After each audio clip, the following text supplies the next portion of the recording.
Right, we're back with another behind the design, and today's kitchen is pretty similar to many others out there. It's a standard U-shape with a peninsula off to one side and a rather non-functional pantry.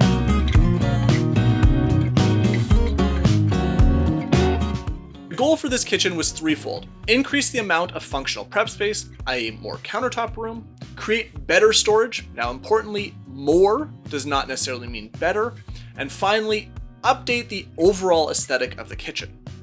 This kitchen is also a great example of how a design can evolve and change throughout the entire process. And as you'll see right away, there's not a lot wrong with the overall layout of the actual space, but there are two clear areas that we can improve right off the bat. First, the fridge. It juts out past the base cabinets and really closes off the back corner of the U. This was the pseudo coffee corner, if you will. Second is the large double door pantry. That area can definitely be improved. Remember, I'm going for better storage here, not necessarily more. A few smaller points: the peninsula can ditch the two-tiered look, those angled corner wall cabinets can go, and I can probably take advantage of the taller room height-wise. At this point, I know I need to move the fridge, and that might help open up more functional prep space.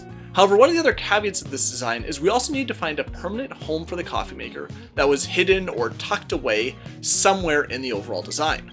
In a parallel line of thinking, I was trying to figure out how I could create a new space for the fridge, and I kept coming back to that pantry.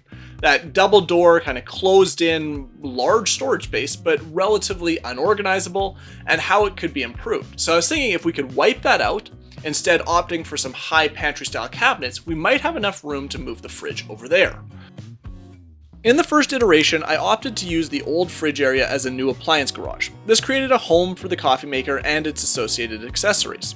It didn't add more countertop space, but it did increase the functionality of the space that was already there. In conjunction, I eliminated the old pantry and replaced it with two pantry cabinets, each equipped with internal drawers for better organization.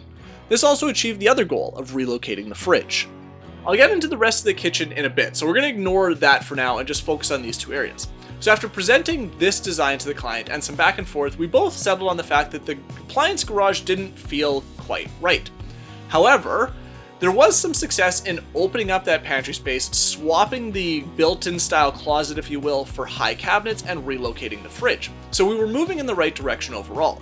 Now, after some further discussion about that original fridge space, we decided on maybe a little bit more countertop space and housing the coffee maker and its accessories all within a tall cabinet. This option is exactly that: some extra drawer storage for different types of coffee and tea, and a tall cabinet to house the actual coffee maker. You'll also notice several changes to the surrounding cabinets. This often occurs when making changes to a kitchen design, especially if you're working within a particular cabinet line that only makes cabinets in very specific sizes. Another important point worth mentioning is that I aligned the upper cabinet door on this high cabinet with the rest of the wall cabinets to keep an inline look to all of the cabinet doors. So once again, I sat down with my client to discuss the overall changes, and we both felt that something didn't feel quite right. The cabinet layout, that tall cabinet, it all felt a bit forced and maybe too complex. Now, a few weeks ago, I discussed budgets and kitchens, and one of the ways of reining in budgets is by reducing the complexity of the overall project. Now, another reason to reduce complexity is if it just doesn't add to the overall design, as in this case. That brought us to version 3, which ended up being the final iteration of the kitchen design. In the final iteration, I removed all forms of tall cabinets along this wall. This simplified the space, provided the most countertop space yet, and created a home for the microwave. Right off the bat, you will notice that the microwave is there. Now, originally that was going to be housed in one of the pantry cabinets. However, there was some discussion around, well, what if we moved the appliance, i.e. that microwave, out of the pantry cabinets and into a base cabinet, giving more countertop room all across that wall, and move the coffee maker and its accessories into a dedicated countertop or shelf area within one of the pantries, helping to hide it out of the way and giving it a permanent home. Let's finish this off by taking a look at the overall design. I carried the stacked cabinets across both the back and range walls for continuity. I also find it adds an element of uniqueness or elegance to the kitchen. The glass cabinets aid in creating a focal point along the range wall and help prevent what could have been a rather dominant section of green within the space. Finally, the space is finished off with a custom open shelving unit for cookbooks along that sink corner. The wood ties into the natural color palette and adds to the overall warmth. On the other side of the kitchen, the peninsula gets a new lease on life with a countertop on a single level and seating on the other side. In the end, I think the three main goals of this kitchen renovation were achieved. We were able to create more countertop space and create a home for all of the small appliances where they're tucked out of the way and not necessarily sitting on top of the counter. We were able to relocate the fridge, helping to open up that main working area of the kitchen, and those angled corner wall cabinets are a thing of the past.